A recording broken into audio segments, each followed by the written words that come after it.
অস্ট্রেলিয়ার ১২৫ বছরের সামরিক ইতিহাসে তৈরি হলো এক অনন্য রেকর্ড। প্রথমবারের মতো দেশটির সেনাবাহিনীর প্রধান হিসেবে দায়িত্ব নিতে যাচ্ছেন একজন নারী। তিনি লেফটেন্যান্ট জেনারেল সুজান কয়েল। জুলাই মাসে তিনি বর্তমান সেনাপ্রধান সাইমন স্টুয়ার্টের স্থলাভিষিক্ত হবেন। করোনা বা যে কোনো ভাইরাসের এগেইনস্টে ফাইট মানি ব্যাকট্রলের লেফট রাইট। ৫৫ বছর বয়সী সুজান কয়েল ১৯৮৭ সালে সেনাবাহিনীতে যোগ দেন।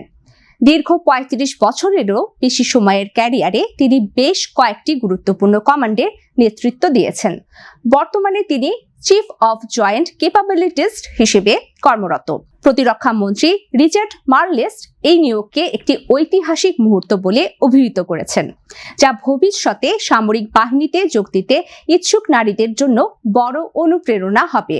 অস্ট্রেলিয়ান প্রতিরক্ষা বাহিনীতে বর্তমানে নারীদের সংখ্যা প্রায় ২১%। ২০৩০ সালের মধ্যে এই হার ২৫% উন্নীত করার লক্ষ্য নির্ধারণ করেছে দেশটি। সুজান কয়েলের এই নিয়োগ এমন এক সময়ে এলো যখন দেশটির সামরিক বাহিনী তাদের র্যাঙ্কে নারীদের সংখ্যা বাড়াতে এবং কর্মক্ষেত্রে বৈষম্য দূর করতে কাজ করছে। এবার সেনাবাহিনীর পাশাপাশি পুরো প্রতিরক্ষা বাহিনীর নেতৃত্বেও রদবদল করা হলো।